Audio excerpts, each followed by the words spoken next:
Hi, this is Julie at Love's Beginning with a message called Allow Spirit to Use All of the Symbols.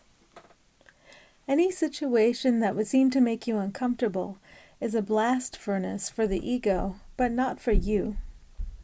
What you are is what remains when ego is no longer seen. The purpose of each day is the same. Each day comes to allow you the opportunity to allow ego to melt from your sight and from your functioning. Your idea that separate things have separate meaning will fade away, and this is the only purpose you have in seeming to wake and encounter and interact and move about. To that end, the ending of separation perception, Spirit offers you graduating symbols.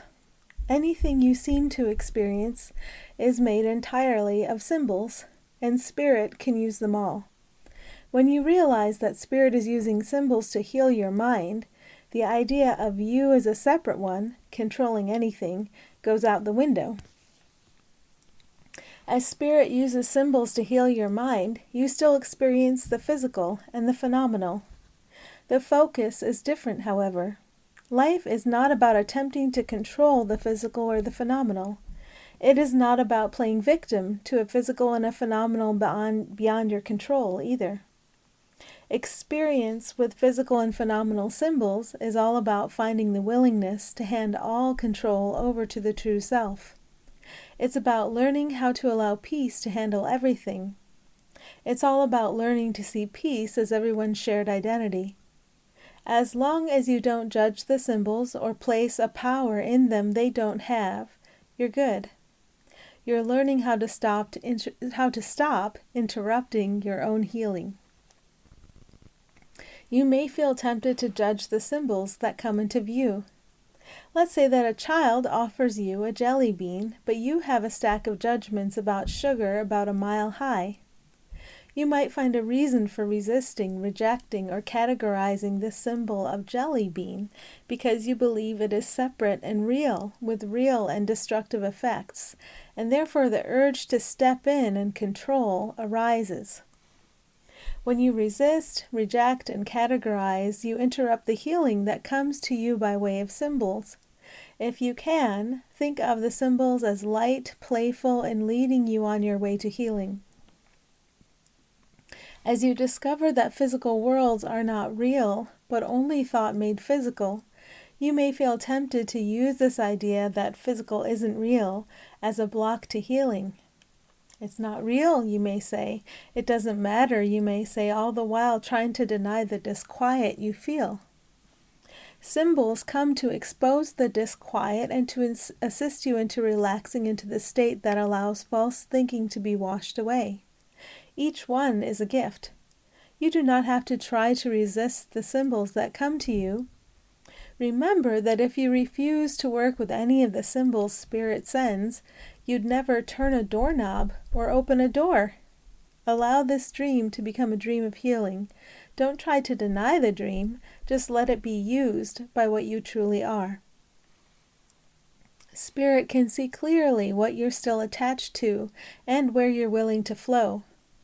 Spirit works with you where you are now, not where you think you should be. Every symbol that seems to come to you is a blessing, and it comes with the active blessing of the Holy Spirit. All we ask for is your willingness. Be willing to lay judgment aside when your feelings tell you that you are using them to block healing. Ask instead for Spirit's interpretation of the symbols that seem to surround you. Ask to be shown. This is where your happiness is. If you feel unhappy, you do not understand. Simply ask for understanding. Understanding must come from beyond the attempt to block the light, that is the ego. And I'm going to stop because I'm probably going to edit that sentence because I didn't understand it when I said it. So I'm just going to go through it. Understanding must stop from beyond the attempt to block the light, that is the ego. So the attempt is the ego, not the light. That confused me when I read it. So in the published post, I may edit that one. Spirit is playful, loving, and giving in its use of symbols. Find your willingness to allow this to be made clear to you.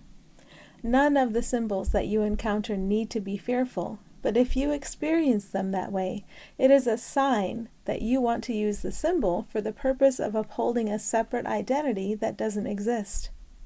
You also want to use that symbol for the purpose of upholding separate identities for all those you experience as other. You want this because you are used to wanting this. You have allowed egoic thought to teach you that you are a victim and that the way out of victimhood is to try to control perceived as separate things. Fear is a signal that you are caught up in this mesmerism. When you become aware that you are experiencing the mesmerism, find your willingness to allow Spirit to make use of all the symbols of the physical world you are experiencing in order to free you from the prison you have built. Spirit will not drag you out of the prison when you are clinging to the bars, but Spirit will help you to see that it is safe to let go of the bars. We rejoice eternally in the reality of your freedom. Thanks for listening.